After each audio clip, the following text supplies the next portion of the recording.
नमस्कार साथियों हमने पिछली क्लास में डिस्कस किया था कि महात्मा गांधी के जो राजनीतिक विचार हैं किस तरीके से परिपक्व अवस्था में हमें देखने को मिलते हैं, कैसे उनका शुरुआती स्तर पे अलग अलग विचार थे, वो किस स्तर पे परिपक्व अवस्था में हमें देखने को मिलते हैं और कैसे वो अपने अपने विचारों को जो है धर्म के स्तर पे, राज्य के स्तर पे, शासन स्तर पे और जो समाज के स्तर पे वो किस तरीके से रखते हैं। आज उन्हीं विचारों को थोड़ा सा और अलग अलग आयामों पे डिस्कस करेंगे।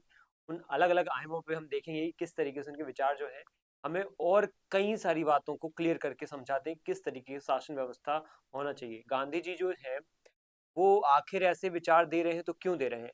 क्योंकि आजादी के बाद अगर हम भारत जो बनाने वाले हैं वो भारत हमारा किस रूप में दिखेगा, किस रूप में वो ढलेगा, किस रूप में हमें कहीं ना कहीं शासन जो है वो हमारी जनता को प्रदान करेगा, प्रोवाइड कराएगा। तो वो चीजें क्या है, हमें गांधी जी के जो इन सिद्धांतों, इन राजनीतिक सिद्धांतों में हमें जो बातें हमें पढ़ने को मिलती हैं, बातें जो देखने को मिलती हैं, उनमें हमें बहुत अच्छे से ये समझ में आती हैं। तो दो तीन बातें हम उसको और क्या है गहराई से समझाएंगे आपको, इससे और क्लियर होगा। राजनीति में हमने ये बात समझी कि वो धर्म को लेके चल रहे थे। धर्म को यहाँ पे रूढ़िवादी तरीके से ना लेकर के उन्होंने कहीं ना कहीं एक आधुनिकता के आधार पे, नैतिकता के आधार पे, मूल्यों के आधार पे समझा और यहाँ पे धर्म को एक मध्यस्थ या मध्यम वर्ग की कैटेगरी में अपनाया।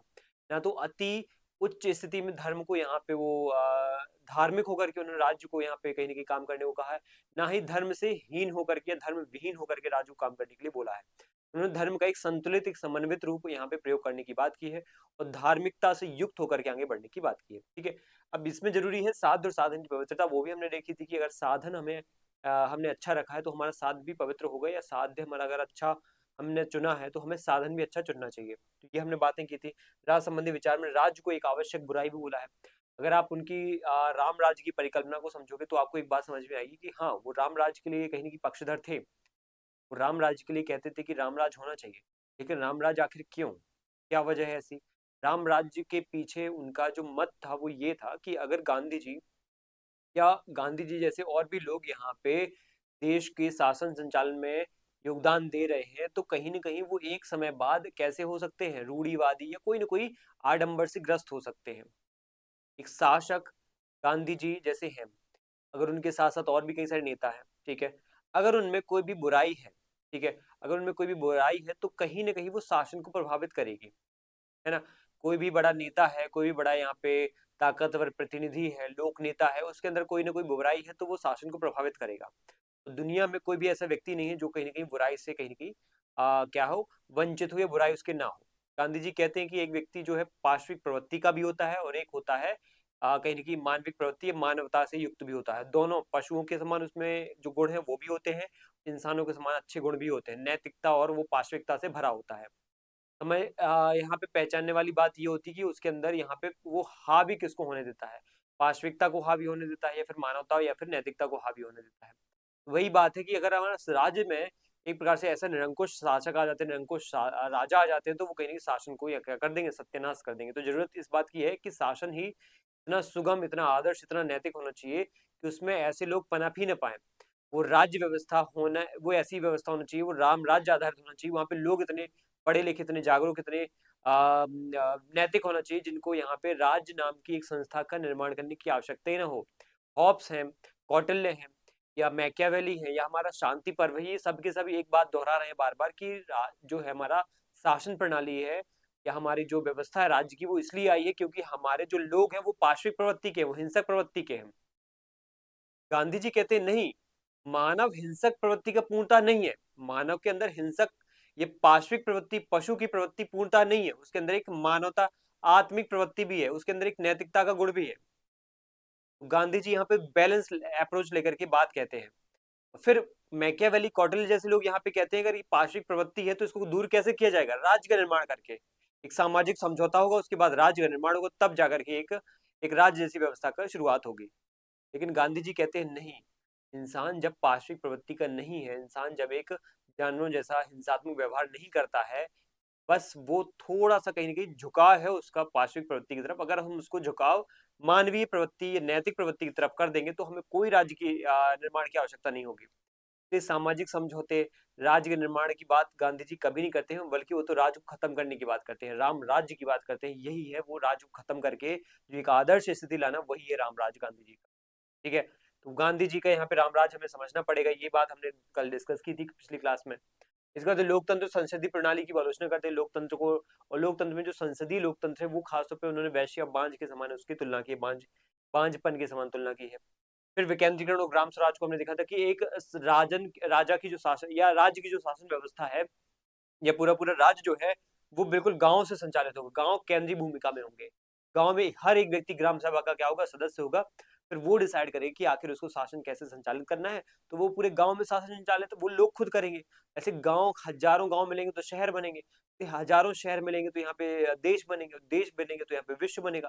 पूरा विश्व कौन चला रहा है, वो लोग चला रहे हैं, वो विकेंद्रीकृत समाज चला रहा है, वो समाज के गरीब निचले दबके के लोग चला रहे हैं। वो जब गरीब लोग यहाँ पे इस तरीके से अपने अकॉर्डिंग शासन संचालन करेंगे तो वो अपनी जो है बुरी स्थिति से निकलने की भी क्या है प्रयत्न कर पाएंगे, और उसमें सफल भी हो पाएंगे वो, क्योंकि समस्याएं अच्छे से उनको खुद पता है कि उनकी समस्याएं क्या है, उनको निराकरण कैसे करना है। वो भी वो खुद ही उसका निराकरण खुद करेंगे, खुद उस पे अपने स्तर पे क्या करेंगे, उसके योजनाएं बनाएंगे, उसकी प्लानिंग करेंगे, उसकी कहीं ना कहीं कार्यक्रम चलाएंगे। तो ये व्यवस्था गांधी जी बोलते हैं। इसके बाद अधिकार और कर्तव्य की बात बोलती है कि अधिकारों के साथ साथ कर्तव्य उतनी ही जरूरी होती है। एक व्यक्ति सिर्फ अधिकारों की अगर मांग करता है और कर्तव्य पूरे नहीं करता है तो ये कहीं ना कहीं गलत व्यवस्था है।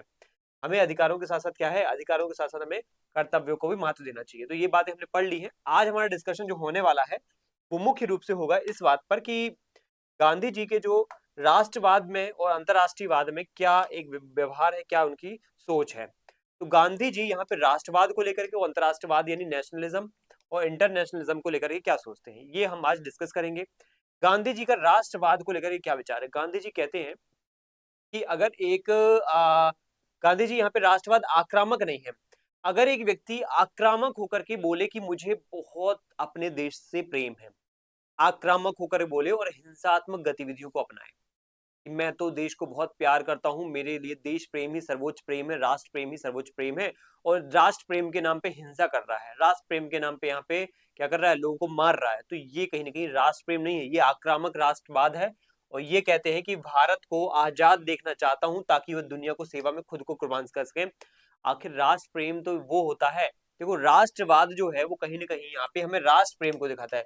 कोई व्यक्ति अगर बोल रहा है राष्ट्रवादी है तो वो ये कह रहा है कि वो राष्ट्र से प्रेम करता है, अपने राष्ट्र से क्या करता है, राष्ट्र से प्यार करता है। सिंपल भाषा में कहें तो राष्ट्र से प्यार करता है, लेकिन वो प्यार आप हिंसात्मक ढंग से कर रहे हो, मतलब हिंसा का तरीका अपना कर रहे हो, या अपने आप को कहीं ना कहीं कुर्बान करके, स्वयं को कुर्बान करके, स्वयं को कुर्बान करके, ठीक है, या तो दूसरों से क्या है हिंसा करके आप कहीं ना कहीं यहाँ पे राष्ट्र प्रेम कर रहे हो, स्वयं को कुर्बान करके कर रहे हो, ठीक है, कुर्बान करके। तो ये देखना जरूरी है कि राष्ट्रवाद में जो राष्ट्र प्रेम का तरीका है वो कैसे, दूसरों को हिंसा, दूसरों को नुकसान पहुंचा करके, या दूसरों को नुकसान ना पहुंचा करके खुद को यहाँ पे बदलना, खुद को यहाँ पे ढालना, खुद को यहाँ पे कुर्बान करना कि आखिर मैं जो है ना इस समाज को बदलना चाहता हूँ, इस राष्ट्र को बदलना चाहता हूँ, तो मैं अपने से शुरुआत करूँ इसके बदलने की, मैं अपने आप को बदलूं, मैं अपने आप को कुर्बान करूं इसमें। तो वो यहाँ पे व्यवस्था गांधी जी मानते हैं। गांधी जी के अकॉर्डिंग राष्ट्रवाद ये है,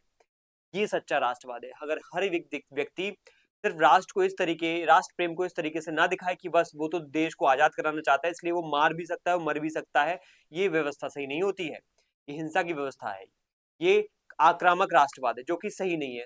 सही राष्ट्रवाद क्या होना चाहिए, सही राष्ट्रवाद होना चाहिए जब एक व्यक्ति अपने आप को कुर्बान कर सके, ठीक है। गांधी जी का यही विचार है, वो वसुधैव कुटुंबकम फिर निकल के आता है। जब एक व्यक्ति अपने आप को बदलता है तो वो अपने राष्ट्र को बदलता है, और राष्ट्र को बदलता है मतलब अपने आप को बदलता है तो समाज को बदलता है, और समाज को बदलता है तो राष्ट्र को बदलता है, और राष्ट्र को जब बदलता है तो विश्व में कल्याण होता है, सभी विश्व का कल्याण। सभी राष्ट्र अगर बदलेंगे तो विश्व, संपूर्ण विश्व यहाँ पे क्या होगा, कल्याण होगा उसका। तो सभी विश्व को यहाँ पे परिवार के तौर पे आप देखोगे यहाँ पे, तभी जाकर के आप क्या कर सकते हो, अपने आप को बदलोगे। तुम्हें अगर ये भाव ही नहीं है कि मेरा विश्व जो है ये मेरा परिवार है, तो मैं अपने इस पूरे के पूरे समाज या इस पूरे के पूरे विश्व में अपने परायों का जो भेद है वो अगर दिख रहा है, तो तुम कहीं ना कहीं सिर्फ अपने कल्याण के बारे में सोचोगे, दूसरों के साथ हिंसा करोगे, दूसरों के साथ दुराचार करोगे या पाप करोगे। तो अपने आप का विकास, दूसरों के साथ दुराचार, ये कहीं ना कहीं वसुधैव कुटुंबकम नहीं है, ये राष्ट्र प्रेम नहीं है। राष्ट्र प्रेम क्या है, जब जिसके अंदर एक भावना ये आ जाती है कि मैं बाद में हूँ, मैं बाद में हूँ, पहले वो है, उसका हमें कल्याण करना चाहिए। तो ये भावना हमें वसुधैव कुटुंबकम पर ले जाती है। राष्ट्रवाद क्या होना चाहिए, वसुधैव कुटुंबकम की पहली सीढ़ी है कि अगर हमें वसुधैव कुटुंबकम तक जाना है तो हमें राष्ट्रवाद, कौन सा राष्ट्रवाद, एक स्वयं विकास का, स्वयं विकास के साथ स्वयं को कुर्बान करने का राष्ट्रवाद, ठीक है। स्वयं हमें अपने आप को बदलने का राष्ट्रवाद होना चाहिए, जिससे हम समाज को बदल पाए, समाज से फिर देश बदले, देश से पूरी दुनिया बदले, क्योंकि यही है वसुधैव कुटुंबकम, ठीक है। इसलिए दुनिया, पूरी दुनिया हमें परिवार के रूप में दिखेगी। तो आपको बात यहाँ पे अब समझ में आ गई होगी। अगला हमारा पॉइंट होगा सत्याग्रह को लेकर के, कि आखिर गांधी जी ने सत्याग्रह को लेकर के क्या कहा है। तो गांधी जी सत्याग्रह को लेकर के कहते हैं कि सत्याग्रह क्या होता है। सत्याग्रह मतलब ये होता है कि कोई भी व्यक्ति अगर आग्रह कर रहा है तो वो बिल्कुल कैसा होना चाहिए, कोई भी चीज का आग्रह कर रहा है या मांग कर रहा है तो वो कैसा होना चाहिए, कोई भी आग्रह है, मांग, तो वो कैसी होना चाहिए, वो मन वचन कर्म से, मन वचन कर्म से क्या होना चाहिए, सादगी युक्त होना चाहिए, सादगी, सादगी, सहजता से होना चाहिए, सादगी होना चाहिए, सहजता होना चाहिए उसमें, उसमें क्या होना चाहिए, संतुलन होना चाहिए, और उसमें अहिंसा होना चाहिए, संतुलन अहिंसा होना चाहिए, ठीक है। किसी को नुकसान ना पहुंचाए, मन से भी नुकसान ना पहुंचाए, वचन से भी नुकसान ना पहुंचाए, अपने कर्म से भी किसी का नुकसान ना पहुंचाए, वो जाकर के जो हम एक तरीका अपनाएंगे किसी की किसी मांग को पूरा करने के लिए, किसी आग्रह को रखने के लिए, तो वो तरीका यहाँ पे सत्याग्रह होगा। और ये सत्याग्रह कोई निष्क्रिय प्रतिरोध नहीं होता है, ये निष्क्रिय प्रतिरोध नहीं है, इसको हमें निष्क्रिय प्रतिरोध से लिंक नहीं करना है, निष्क्रिय प्रतिरोध नहीं होता है। इसमें भाव क्या होता है, इसमें भाव होता है हृदय परिवर्तन का भाव होता है। इसमें हृदय परिवर्तन का क्या किया जाता है, धैर्यता के साथ इंतजार किया जाता है सामने वाले व्यक्ति का कि हृदय परिवर्तन होगा, इसलिए इस बात में क्या है, धैर्य रखा जाता है। उसके बाद यहाँ पे जो है अपने आग्रहों को सामने रखा जाता है। तो सीधी सी बात यहाँ पे गांधी जी का एक जो राजनीतिक विचार है वो यहाँ पे मैं तुम लोगों को बता देता हूँ। राजनीतिक जो उनका हथियार है, कोई भी आग्रह करो, आग्रह मनवाने के लेकर के, अपनी मांग को पूरा करने को लेकर, आग्रह या मांग को पूरा करने को लेकर के, तो वो उनका है राजनीतिक अधिकार। कौन सा है, वो है सत्याग्रह। याद रखना, कोई भी आग्रह, कोई मांग को पूरा करने का जो गांधी जी का राजनीतिक हथियार है वो क्या है, सत्याग्रह है। इसके बाद वो निष्क्रिय प्रतिरोध कहते हैं कि निष्क्रिय प्रतिरोध नहीं है, ये बात आपको पता होना चाहिए। मैं बता भी चुका हूँ, सत्याग्रह को हमें निष्क्रिय प्रतिरोध से लिंक नहीं करना है, जोड़ना नहीं है। कमजोरों का नहीं होता है सत्याग्रह, ये जो सत्याग्रह होता है वीरों का हथियार होता है। एक वीर व्यक्ति ही यहाँ पे डिसाइड कर सकता है कि हाँ, मैं बिना डरे, बिना थके और बिना यहाँ पे कुछ खाए पिए एक तपस्या करके करते रहूंगा जब तक कि मेरे आग्रह को, मेरी मांग को पूरा नहीं कर लिया जाता है। मैं भूखा रहूंगा, भूख हड़ताल करूंगा। और यहाँ पे सामने वाले व्यक्ति को अंदर से जब उसके अंदर अंतरात्मा होगी तो वो उसका हृदय परिवर्तन जरूर होगा और वो हमारी मांगे सुनेगा। तो ये बात यहाँ पे वीर ही कर सकते हैं, ऐसी बात यहाँ पे वीरों के माध्यम से ही हो सकती है। विरोधी को कष्ट नहीं दिया जा सकता है, यहाँ पे विरोधी को कष्ट नहीं दिया जाता है, बल्कि स्वयं कष्ट सह करके ही विरोधी का हृदय परिवर्तन कर दिया जाता है। हृदय परिवर्तन का भाव होता है इसमें। हम कष्ट नहीं देंगे, हमें अगर कोई आपसे बात मनवानी है तो हम आपको कष्ट नहीं देंगे। गांधी जी कहते हैं हम आपका वेट करेंगे, हम आपका इंतजार करेंगे, हम आपके सामने दुखी, एक दुखियारे बन के, एक दया का भाव लेके आएंगे और आप हमारे ऊपर दया करके हमारी मांगों को मानोगे। तो इस तरीके की याचिका भाव यहाँ पे उनका रखने वाला था। उनमें विधियां कौन सी यूज करते हैं वो, तो विधियां आपसे पूछी जा सकती है कि सत्याग्रह के लिए गांधी जी ने अलग अलग तरीके कौन से यूज किए। तो आप असहयोग को याद रखना कि हम आपका सहयोग नहीं करेंगे, तो वो असहयोग की भावना होती है। मतलब ये होता है कि जब हम सामने वाले, जो हमारी सामने हमारे प्रतिपक्ष है या फिर विपक्ष है, जिससे हम अपनी मांगे पूरी करवाना चाहते हैं, जैसे गांधी जी के सामने अंग्रेज थे, वायसराय थे, अंग्रेज सरकार थी, तो उनसे वो जो मांगे बनवाना चाहते थे उसके लिए वो क्या करते थे, असहयोग के माध्यम से सत्याग्रह करते थे। असहयोग के माध्यम से सत्याग्रह करना मतलब ये है कि उनका साथ ना देना, कोई भी चीज को लेकर के साथ ना देना, साथ ना देना, साथ ना देना मतलब उनके जो भी आर्थिक गतिविधियां उनमें साथ ना दो, सैन्य गतिविधियां उनमें साथ ना दो, राजनीतिक गतिविधियां उनमें साथ ना दो, ठीक है, आर्थिक गतिविधियां उनमें साथ ना दो, चाहे व्यापार वाणिज्य सब में आप साथ ना दो और अलग थलग रह करके अपने कहें गतिविधियां पूरी करो, तो वो हो जाएगा असहयोग आंदोलन, असहयोग सत्याग्रह। सविनय अवज्ञा मतलब, सविनय अवज्ञा मतलब विनम्रता के साथ हम क्या करें, विनम्रता के साथ हम उनकी अवज्ञा करें, उनकी बात मानने से क्या है, मना कर दें, उनके लगाए गए टैक्स को देने से मना कर दें, ऐसी बातें हम कहीं ना कहीं करेंगे सविनय तरीके से, बिल्कुल शांत तरीके से। हिजरत, हिजरत आपने पढ़ा होगा, एक वर्ड होता है इस्लाम में, देश त्याग करना, ठीक है। हम कहीं ना कहीं आपकी जो है परिसीमा को ही छोड़ देंगे इस तरीके से। और लास्ट यहाँ पे उपवास या हड़ताल कह देंगे, हम भूख हड़ताल करेंगे, हम उपवास करेंगे जब तक ये हमारी मांग नहीं मान ली जाएगा, हम अपने आप को ही खत्म कर देंगे। तो इस तरीके की बातें जो है ना, बहुत ज्यादा जो सात्विक या फिर कहीं ना कहीं नैतिक प्रवृत्ति के लोग हैं ना, उनके ऊपर बहुत प्रभाव डालता है ये, ठीक है। अब गांधी जी का हम एक तुलनात्मक अध्ययन करें, अब ओवरऑल हमने जितना पढ़ लिया, वो एक तुलनात्मक अध्ययन होना जरूरी है कि आखिर गांधी जी जो है वो मार्क्स के माध्यम, मार्क्स, कार्ल मार्क्स से कैसे अलग है और अराजकतावाद जो व्यवस्था एक्चुअल में उससे कैसे अलग है। देखो, हम जनरली गांधी जी को एक तराजू पे तौलते हैं कि वो तो अराजकतावादी है, दार्शनिक अराजकतावादी है ना। अराजकतावादियों को एक प्रकार से नकारात्मक नजरों से देखा जाता है, लेकिन गांधी जी का जो अराजकतावाद है वो एक्चुअल के अराजकतावादियों से कैसे अलग है, वो ये समझना जरूरी है। ये आपने अगर अच्छे से समझ लिया कि गांधी जी का जो अराजकतावाद है वो एक्चुअल के अराजकतावादियों से कैसे अलग है, तो आपको बहुत अच्छी अंडरस्टैंडिंग हो पाएगी। वो यहाँ से समझना है यहाँ पे कि गांधी जी का अगर राज्य को लेकर के विचार है तो वो क्या है, गांधी जी का अगर साधन को लेकर के विचार है तो वो क्या है, धर्म को लेकर के क्या विचार है, और लोकतंत्र को लेकर के। और यही बात कार्ल मार्क्स यहाँ पे राज्य को लेकर के, साधन, धर्म और लोकतंत्र को लेकर के क्या कहता है, और यही बात अराजकतावादी यहाँ पे क्या कहते हैं, राज्य, साधन और धर्म और लोकतंत्र को लेकर के। तो हम गांधी पढ़ेंगे, मार्क्स पढ़ेंगे और अराजकतावादी पढ़ेंगे कि ये सभी बातों को लेकर क्या कहते हैं। गांधी जी के देखते हैं, गांधी राज को एक बुराई कहते हैं, ठीक है, क्या कहते हैं, बुराई। अगर हम मार्क्सवादियों की बात करें, गांधी जी के अलावा यहाँ पे मार्क्सवादियों की बात करें, तो यहाँ पर हमें एक और बात, यहाँ पे गांधी जी राज्य को बुराई तो कहते हैं लेकिन राम राज्य में खत्म करने की बात करते हैं। मतलब ये है कि राज्य तो है लेकिन उसको खत्म कैसे किया जाएगा, उसको अराजकता की तरफ कैसे ले जाया जाएगा, गांधी जी बताते हैं यहाँ पे कि एक प्रोसेस होगी, एक प्रक्रिया होगी। वो प्रक्रिया भी मैं आगे बताने वाला हूं आप लोगों को, कि सबसे पहले राज्य अचानक से तो खत्म नहीं होगा, धीरे धीरे हमें राम राज्य पे जाना पड़ेगा और राम राज्य ऑटोमेटिक ही आदर्श राज्य बन जाएगा। और राम राज्य अपने आप में महसूस ही नहीं होगा कि राज्य है। वो राम राज्य इतना उत्कृष्ट लेवल का राज्य होता है, उत्कृष्ट लेवल का यहाँ पे एक व्यवस्था होती है जहाँ पे महसूस ही नहीं होता कि राज नाम की कोई संस्था है। वो राम राज्य में जो शासक होता है ना, वो अपने आप को इतना नॉर्मल कर लेगा, इतना साधारण कर लेगा, वो प्रजा के साथ घुल मिल करके रहेगा, वो अनुभव ही नहीं करने देगा कि हाँ वो राजा है हमारा। तो ये है राम राज्य। इस तरीके की बातें गांधी जी कहते हैं। अब हमें समझना पड़ेगा कि राम राज्य में खत्म होगा उनका राज्य, इसीलिए वो अराजकतावादी है और राज्य को बुराई मानते हैं, ठीक है। मार्क्सवाद है, यहाँ पे राज्य को शोषक मानते हैं और इसे खत्म हो जाना चाहिए। और खत्म कैसे होगा, वो खत्म होगा साम्यवाद से खत्म होगा। गांधी जी का राज्य कब खत्म होगा, राम राज्य आने से खत्म होगा, ठीक है, ये याद रखना। और मार्क्स का जो ये राज्य वो खत्म होगा साम्यवाद आने से खत्म होगा, साम्यवादी व्यवस्था आने से खत्म हो जाएगा राज्य।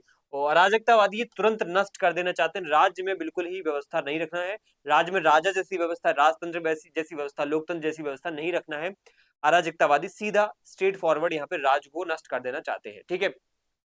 साधन को लेकर के यहाँ पे अगर तरीका बताएं कि हमें राज्य कैसे खत्म करना है, अराजकतावाद कैसे लाना है, तो गांधी जी कहते हैं हमें अहिंसा का रास्ता चुनना पड़ेगा, ठीक है। लेकिन यहाँ पे ये हिंसा और क्रांति, वर्ग संघर्ष की बातें करते हैं, ठीक है। तो वर्ग संघर्ष को लेकर के आपको बात पता होना चाहिए, मार्क्सवादी कहते हैं। और यहाँ पे अगर हम बात करें तो अराजकतावादी अक्सर हिंसा का समर्थन करते हैं, किसका समर्थन करते हैं, हिंसा का समर्थन करते हैं। और मार्क्सवादी भी हिंसा का समर्थन करते हैं, लेकिन गांधी जी अहिंसा, सत्य की बात करते हैं, ठीक है, शांति की बातें करते हैं। शांति के माध्यम से, धैर्य से हम क्या है, हृदय परिवर्तन का वेट करेंगे, ऑटोमेटिक चीजें हो जाएंगी, ऐसे बोलते हैं वो। धर्म को लेकर के वो क्या कहते हैं, गांधी जी धर्म में बातें बोलते हैं कि राजनीति में क्या होना चाहिए, धर्म होना चाहिए। राजनीति जो है वो किस तरीके से चलती है, राजनीति चलती है राज्य का एक प्रकार से शासन संचालन को लेकर के चलती है। शासन में हमें कैसे सुशासन की तरफ बढ़ना है, कैसे हमें अच्छे से नीतियों का क्या है क्रियान्वयन करना है, निर्माण के बाद उनका क्रियान्वयन करना है, इस बात को लेकर राजनीति चलती है मुख्य रूप से। लेकिन राजनीति में अगर हम कहीं ना कहीं यहाँ पे क्या चीज को छोड़ दें, राजनीति में हम नैतिकता को छोड़ दें, धर्म को छोड़ दें, तो क्या हो जाएगा, राजनीति में फिर कूटनीति आ जाएगी, चालबाजी आ जाएंगी, फिर एक दूसरे का यहाँ पे कहीं ना कहीं अहित सोचना आ जाएगा। तो ये कहीं ना कहीं उस राजनीति की प्रक्रिया को ही कहीं ना कहीं भ्रष्ट बना देगा, उस राजनीति को ही कहीं ना कहीं भ्रष्टता की तरफ ले जाएगा। यही तो हो रहा है वर्तमान समय की राजनीति में, भारतीय राजनीति में, कि लोगों को यहाँ पे क्या समझ में देखने को मिल रहा है कि हमारे जो प्रतिनिधि हैं वो हमारी सेवा करने के बजाय उनको सत्ता, वो कुर्सी ज्यादा प्यारी लगती है, वो राजनीति करना ज्यादा अच्छा लगता है। वो राजनीति के माध्यम से जो सेवा भाव है वो अच्छा नहीं लगता उनको, उनको यहाँ पे बस अपनी सत्ता और अपनी कुर्सी प्यारी दिख रही है। तो ये बातें हमें यहाँ पे थोड़ा समझनी पड़ेंगी। इसके बाद हम समझेंगे पे मार्क्सवादी क्या सोचते हैं धर्म को लेकर के। तो मार्क्सवादी धर्म को लेकर के अफीम कहते हैं, अफीम के समान तुलना कर देते हैं, मतलब एक प्रकार से खिलाफ है धर्म के, ठीक है। अगर यहाँ पे धर्म का, अराजकतावादियों की बात करें तो धर्म का ये भी विरोध करेंगे। तो अराजकतावादी और मार्क्सवादी काफी हद तक एक जैसे हैं धर्म को लेकर के, राज्य को लेकर के, कि राज्य के निर्माण की बात हिंसा के माध्यम से करते हैं, राज्य को, धर्म को, यहाँ पे धर्म को विरोध करते हैं, अफीम कहते हैं मार्क्सवादी अराजकतावादी। लेकिन यहाँ पे गांधी जी नैतिकता मानते हैं, धर्म क्या है, नैतिकता है, नैतिकता नहीं होगी राजनीति में तो राजनीति भ्रष्ट हो जाएगी। लोकतंत्र को लेकर क्या विचार है गांधी जी के, तो लोकतंत्र, राज्य विहीन लोकतंत्र की बात करते हैं। और यहाँ पे नीचे से ऊपर की बात करते हैं। नीचे से मतलब यहाँ पे ग्राम से लेकर के फिर केंद्र यानी राष्ट्र तक बात बोल दी जाती है। यहाँ पे ग्राम से कैसे शहर, शहर से कैसे राज्य, राज्य से कैसे राष्ट्र बनेंगे, इस तरीके की बातें यहाँ पे राज्यविहीन लोकतंत्र के माध्यम से गांधी जी करते हैं। ठीक है, अब आप लोगों को बातें समझ में आ रही होंगी। ठीक है, बातें समझ में आ रही होंगी सभी को। अब आगे बढ़ते हैं, यहाँ पे गांधी जी के और क्या विचार हैं, समझते हैं इसको। हाँ, अब मार्क्सवादी को लेकर के हम यहाँ पे थोड़ा सा और देख लेते हैं। लोकतंत्र को लेकर के मार्क्सवादी क्या कहते हैं, ये सर्वहारा की तानाशाही की बात करते हैं कि जैसे जो रूस में जो निम्न वर्ग के, जो कमजोर वर्ग के मजदूर और किसान लोग हैं, श्रमिक लोग हैं, इनकी तानाशाही आना जरूरी है। इनका जो सर्वोच्च सत्ता है वो स्थापित होना जरूरी है। बोल्शेविक रशियन रिवॉल्यूशन में 1917 में लेनिन क्या कहता है, लेनिन यही तो कहता है कि हमारे जो निम्न वर्ग के, कमजोर वर्ग के यहाँ पे कृषक हैं, मजदूर हैं, शोषित हैं, वो कहीं ना कहीं यहाँ पे बुर्जुआ वर्ग से, उनकी तानाशाही होना जरूरी है। लेकिन यहाँ पे गांधी जी जो है ना, तानाशाही की बात नहीं करते हैं। वो बोलते हैं निम्न जो हमारे किसान मजदूर लोग हैं, इनके पास सत्ता होना चाहिए, लेकिन ग्राम के स्तर पे एक इकाई बनेगी, वो यहाँ पे शासन संस्था को संचालित करेगी। ग्राम स्तर पे ऐसी हजारों लाखों इकाइयां बनकर राष्ट्र बनाएगी। तो यहाँ पे गांव की बात यहाँ पे बोली गई है। गांधी जी के द्वारा गांव आधारित संरचना, गांव आधारित सरकार की बात बोली गई। लेकिन मार्क्सवाद यहाँ पे सर्वहारा की तानाशाही की बात करते हैं, और यहाँ पे अराजकतावादी बिल्कुल सरकार को मना ही कर देते हैं कि सरकार नाम की कोई चीज होना ही नहीं चाहिए। ठीक है, तो इस तरह की बात इनको इनके बीच में देखने को मिलती है। चलिए, ठीक है, इसके बाद आगे की इंफॉर्मेशन अब यहाँ पे समझना है हमें कि हाँ, आखिर बाद में जो है और क्या विचार हमें देखने को मिलेंगे गांधी जी के, और अलग अलग जो है थिंकर, उनकी तुलनात्मक अध्ययन हम करते जाएंगे तो हमें डिटेल इंफॉर्मेशन यहाँ पे मिलती जाएगी।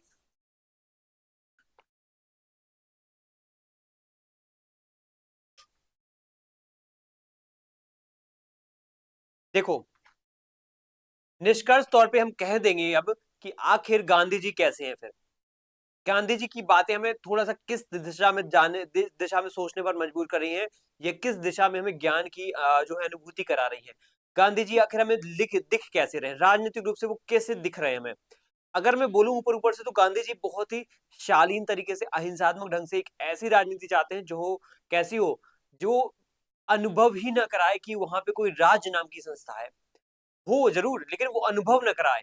हमें जब पता चल जाए कि हमारा जो प्रधानमंत्री, हमारा जो राष्ट्रपति है, वो राष्ट्रपति है जरूर, लेकिन पता नहीं है कि वो कितना बड़ा ताकतवर नेता है, कितना बड़ा यहाँ पे जो है अधिकारी है, कर्मचारी है, जैसा भी है, सेवक अपने आप को कह रहा है, लेकिन वो हमें अनुभूति ही ना कराए कि वो हमसे बहुत बड़ा है, बहुत अलग पद पे है। तो ये व्यवस्था हमें कहीं गांधी जी के विचारों में देखने को मिलती है।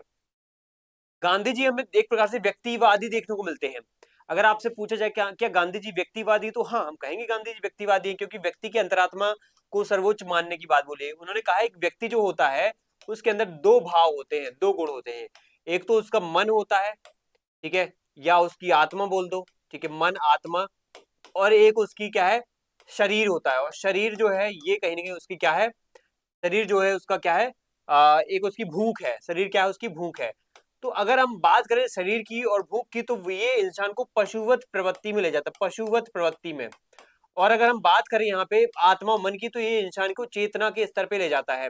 ये इंसान को चेतना और नैतिकता के स्तर पर ले जाता है। यही व्यक्ति के लिए जरूरी होता है, नैतिक बनाता है व्यक्ति को। तो यहाँ पे गांधी जी इस मामले में कहते हैं कि एक व्यक्ति को मन आत्मा के आधार पे क्या करना चाहिए, अपनी अंतरात्मा को सर्वोच्च रखना चाहिए। इसमें इस वाले भाव को ज्यादा महत्व देना चाहिए, इस वाले भाव को उतना महत्व नहीं देना चाहिए, क्योंकि ये वाला भाव जितना ज्यादा बढ़ेगा, इंसान पशुवत प्रवृत्ति का होता जाएगा। तो व्यक्तिवादी तो है गांधी जी, क्योंकि मन अंतरात्मा के विकास, चेतना के विकास पे बल देते हैं। दूसरा हम कहेंगे गांधी जी समाजवादी भी है, क्योंकि उन्होंने संपत्ति के समान वितरण, न्यासता के सिद्धांत, ट्रस्टीशिप के सिद्धांत की बात की है। इसको डिटेल में मैं समझाऊंगा आपको जब आर्थिक विचार पढ़ेंगे। जब हम गांधी जी के आर्थिक विचार पढ़ेंगे तो उसमें समझाऊंगा। ये तो अभी राजनीतिक विचार पढ़ रहे हैं। ट्रस्टीशिप के सिद्धांतों में आपको बस इतना पता होना चाहिए कि जो संपत्ति होती है व्यक्ति की, उस संपत्ति में वो व्यक्ति उतना ही उपयोग करेगा जितना उसको दैनिक जीवन दिनचर्या में जितना जरूरी है, ठीक है, जितना उसको जितना जीवन के लिए उसको संचालित करने के लिए जरूरी है, ठीक है, उतना ही उपयोग करेगा। ठीक है, जीवन संचालित, ठीक है, जीवन संचालन के लिए जरूरी है, उतना ही जरूरी है, उतना ही उपयोग करेगा, उतना प्रयोग करेगा। ठीक है, उतना प्रयोग करेगा। बचा हुआ हिस्सा कहाँ करेगा खर्च, बचा हुआ हिस्सा आपको पता है, नॉलेज है। परोपकार पे खर्च करेगा। ठीक है, तो ये ट्रस्टीशिप का सिद्धांत बेसिक है, हम आर्थिक विचारों में पढ़ेंगे कहाँ से उन्होंने लिया है, कैसे उन्होंने अपनी आइडियोलॉजी में इसको फिट किया है। गांधी जी अराजकतावादी है तो हम कह देंगे बिल्कुल अराजकतावादी भी है। कैसे पता चलता है? क्योंकि वो राम राज्य की बात करते हैं। कैसे? राज्य को हटा करके, राज्य को हटाओ। कौन से राज्य? ये जो भौतिक राज्य है, ये जो भौतिक राज्य है, जो कहीं ना कहीं शक्ति आधारित राज्य, शक्ति आधारित, जो शक्ति को, सत्ता को महत्व देता है, सत्ता आधारित, शक्ति आधारित राज्य को जो यहाँ पे आप देख रहे हो, इसको यहाँ पे रोको और यहाँ पे किसको बढ़ाओ? यहाँ पे राम राज्य को बढ़ाओ। राम राज्य कौन सा राज्य है? राम राज्य एक नैतिक राज्य है। राम राज्य होना राज्य के न होने के बराबर है, ये बात आप समझो। इसलिए वो अराजकतावादी हैं। अब बात हमें यहाँ पे ये समझनी पड़ेगी, गांधी जी को हमें दार्शनिक अराजकतावादी कहना ज्यादा सही होगा। दार्शनिक आदर्शवादी अराजकतावादी कहना ज्यादा उचित होगा। वे एक व्यवहारिक आदर्शवादी भी है, प्रैक्टिकल आइडियलिस्ट भी है। वे कहते हैं कि राजनीति को कीचड़ नहीं बनाना चाहिए बल्कि सेवा का माध्यम बनाना चाहिए, है ना। यही तो समस्या है हमारे देश में कि जो है राजनेताओं ने राजनीति को कीचड़ बना के रख दिया, बिल्कुल मतलब घटिया प्रवृत्ति का बना के रख दिया है। आज किसी से भी पूछो कि राजनीति कैसी है, तो राजनीति, क्या आप राजनीति में अपना करियर बनाना चाहते हो? कोई चांस नहीं है। क्या समाज शास्त्र में अपना करियर? हाँ, कोई सोचेगा। शिक्षा शास्त्र में करियर बिल्कुल सोचेगा। अर्थशास्त्र में करियर बिल्कुल सोचेगा। राजनीति शास्त्र में कोई करियर नहीं बनाना चाहता है। पढ़ाई लिखाई के अलावा राजनीति में जाने को लेकर के कोई नहीं यहाँ पे सोचेगा। हाँ, वो सोचेंगे जरूर जिनको जिनको सत्ता प्यारी है, जिनको भूख है बहुत, और जिनके पास बहुत ज्यादा धन है। उनको पता है राजनीति का जो है ना, जो चक्र है, वो कहीं धन के माध्यम से, राजनीति को हिंसा के माध्यम से गुजरना ही पड़ता है। तो जो अहिंसक है, जो बहुत ही नैतिक है, बहुत ही आदर्शवादी हैं, जो मूल्यों पे चलते हैं, उनको पता है कि राजनीति में जाएंगे तो ये सब करना पड़ेगा, और ये सब करेंगे तो क्या हम वाकई अच्छे इंसान कहलाएंगे? तो जो अच्छे इंसान है वो कभी नहीं राजनीति में जाएंगे। ठीक है, ये मतलब बात है। उस समय पे थी, गांधी जी के समय पे, आज भी यही समस्या कि अगर आपको राजनीति में अपना करियर बनाना है तो आपको ये कुछ कुकृत्य करने पड़ेंगे, दुष्कृत्य करने पड़ेंगे, तब जाके आप राजनीति में सफल हो पाओगे। तो जो अच्छे नैतिक लोग हैं, नैतिक विचारों वाले लोग हैं, क्या वो राजनीति में जाएंगे? क्या नहीं जा पाएंगे वो, क्योंकि उनको ऐसे कर्म करने पड़ेंगे। तो सेवा वाला भाव ना होकर के यहाँ पे सत्ता हथियाने वाला भाव, अपराध करने वाला भाव जो है राजनीति में ज्यादा देखने को मिल रहा है। इस मामले में गांधी जी कहते हैं सेवा का माध्यम बनाना चाहिए राजनीति को, ना कि हमें यहाँ पे क्या है, राजनीति को एक टूल के रूप में यूज करना चाहिए। गांधी जी के, अब हम राजनीतिक विचारों को समझेंगे तो एक सीढ़ी के तौर पे, एक सीढ़ी की तरह हमें गांधी जी के विचार देखने को मिलते हैं। सीढ़ी की तरह कैसे मिलेंगे? तुम लोग थोड़ा सा अंडरस्टैंडिंग करो, डेवलप अपनी। गांधी जी क्रम बाय क्रम आप आगे बढ़ रहे हैं।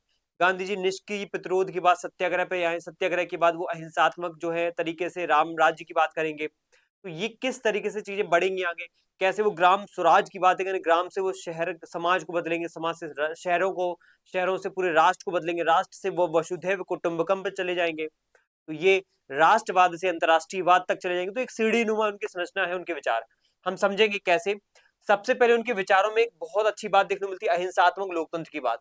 कैसे एक हमें वर्तमान में नैतिक तरीकों से काम करना चाहिए, और नैतिक तरीके हमें कहीं अहिंसात्मक ढंग से राजनीति में जो लोकतंत्रात्मक व्यवस्था पैदा करने में कहीं ना कहीं यहाँ पे हमें मदद करेंगे। और ये अहिंसात्मक जो व्यवस्था है, ये हमें एक प्रकार से क्या देगा? अहिंसात्मक व्यवस्था में एक प्रकार से लोकतंत्रात्मक व्यवस्था, बहुत अच्छी लोकतंत्रात्मक व्यवस्था देगी। जबकि देखो, वो संसदीय लोकतंत्र को वो बांझ के समान, वैश्य के समान तुलना करके बताते हैं, लेकिन यहाँ पे लोकतंत्र व्यवस्था के पक्षधर हैं, लेकिन वो अहिंसात्मक वाली होना चाहिए। अब बोलोगे अहिंसात्मक वाली जो संसदीय लोकतंत्र है, वो उसमें कौन सी हिंसा होती है? उसमें हिंसा होती है, संसदीय लोकतंत्र में हिंसा है। प्रतिनिध्यात्मक जो लोकतंत्रात्मक व्यवस्था है उसमें हिंसा है। कैसी हिंसा है? एक तो देखो, वादा खिलाफी वाली हिंसा, झूठ बोलने वाली हिंसा, एक दूसरे के मन वचन से कहीं न कहीं दूसरों की कहीं न कहीं आलोचना करने वाली हिंसा। तो गांधी जी मन वचन कर्म से अहिंसा की बात कर रहे हैं। किसी भी प्रकार की अहिंसा नहीं होना चाहिए। संसदीय लोकतंत्र पूरा का पूरा भरा है भ्रष्टाचार से, पूरा का पूरा भरा है यहाँ पे स्वार्थ प्रवृत्ति से। जो जिसकी पार्टी की सरकार बनती है उसके अकॉर्डिंग संसदीय लोकतंत्र काम करने लगता है, तो ये अच्छा नहीं है। अहिंसा के अलावा यहाँ पे वो समाजवादी भी है। तो अहिंसावादी, वो समाजवादी भी है और लोकतंत्रवादी भी है, वो उदारवादी भी कहेंगे। ये है गांधी जी, जिनके अंदर उदारवादी गुण भी है, लोकतंत्रात्मक गुण भी है और समाजवादी गुण भी है। मार्क्सवादी जैसे भी कुछ तौर पे लगते हैं, मुख्य रूप से समाजवादी भी लगते हैं। यानी समाजवाद और उदारवाद जो एक दूसरे के विरोधी है, धुर विरोधी है, वो दोनों गुण उनके अंदर मिलेंगे। कैसे मिलेंगे? जब वो अहिंसा के माध्यम से लोकतंत्र लाने की बात करेंगे, अहिंसा के माध्यम से समानता लाने की बात करें, तो हमें दिखेगा कि लोकतंत्र भी है और समाजवाद भी है। विकेंद्रीकृत समाज, ग्राम स्वराज की बात करेंगे, छोटे और आत्मनिर्भर समुदायों का निर्माण करने की बात करते हैं। ठीक है। गांधी जी कहेंगे कि अगर हमें छोटे-छोटे गाँव को हमने अगर सत्ता दे दी, शक्ति दे दी, तो क्या यहाँ पे मिलेगा? क्या मिलेगा? गाँव हमारे सशक्त हो जाएँगे, गाँव के लोग सशक्त हो जाएँगे, गाँव के लोग अपने आर्थिक फैसले, अपने राजनीतिक फैसले, अपने शासन के क्या-क्या उनके स्वरूप उनको चाहिए, शासन को किस रूप में उनको ले जाना है, किस दिशा में ले जाना है, वो सब खुद गाँव के लोग फैसले कर पाएँगे। ग्राम सभा में कौन होता है? ग्राम सभा में गाँव के सभी लोग होते हैं, 18 वर्ष या जो भी वयस्क लोग हैं। है ना? तो वो सब फैसले अपने खुद अपने स्तर पे कर पाएँगे, ठीक है?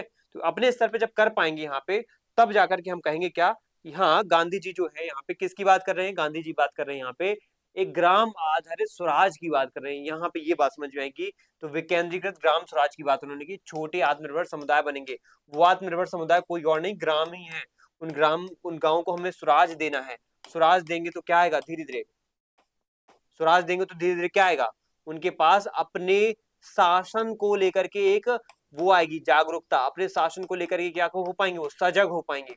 और हर एक व्यक्ति अपने शासन को लेकर के सजग होगा तो वाक़ई उसको फ़ील हो पाएगा, उसको अनुभव हो पाएगा, अनुभूति हो पाएगी, ये है मेरा स्वराज, क्योंकि मैं यहाँ पे काम कर पा रहा हूँ, मैं यहाँ पे सोच पा रहा हूँ, ठीक है? और यही आगे जाकर के आपको राम राज्य की तरफ ले जाएगा। ऐसी व्यवस्था हमें आदर्श समाज, जहाँ राज्य की कोई आवश्यकता ही ना हो, वो ऐसी व्यवस्था हमें राम राज्य की तरफ ले जाएगी। तो एक सीढ़ी-नुमा संरचना है, चाहे हम नीचे आ जाओ या फिर ऊपर चले आओ सीढ़ी से, ठीक है? तो यहाँ पे हमें एक सीढ़ी-नुमा संरचना देखने को मिल रही है, जिसमें हमें अहिंसात्मक लोकतंत्र मिलेगा, उसके बाद विकेंद्रित समाज मिलेगा जिससे, और विकेंद्रित समाज जिससे स्वराज आएगा, स्वराज से फिर राम राज्य बनेगा। ये व्यवस्था हमें मिलेगी, ठीक है? तो गांधी जी का हमें एक प्रकार से क्या समझ में आ चुका है कि गांधी जी आखिर चाहते क्या हैं? चाहते एक सीढ़ी-नुमा संरचना के माध्यम से हमें ये समझ में आता है कि वो एक अहिंसा के माध्यम से कैसा समाज बनाना चाहते हैं, जिसमें गाँव के स्तर पे स्वराज हो सभी के पास। उस गाँव के स्वराज के माध्यम से हम राम राज्य ले आएँ, जो राम राज्य किसी को ना तो ठेस पहुँचाएगा, ना किसी को हानि पहुँचाए। ये व्यवस्था गांधी जी की क्या थी? एक राम राज्य के विकास को लेकर के थी। अब आगे हम डिस्कस करेंगे कि गांधी जी के जो आध्यात्मिकता के जो विचार हैं, उसमें उनके क्या-क्या सोच है। राजनीतिक आध्यात्मिकता को हम यहाँ पे जोड़ेंगे, फिर राजनीतिक दर्शन को जोड़ेंगे, राजनीतिक समाज को जोड़ेंगे, ऐसी कई सारी चीज़ों को हमें जोड़ना है, समझना है। तो अगली हम जो है क्लास में इसको हम डिस्कस करेंगे, ठीक है? तो अभी के लिए थैंक यू आप सभी को एंड जय हिंद।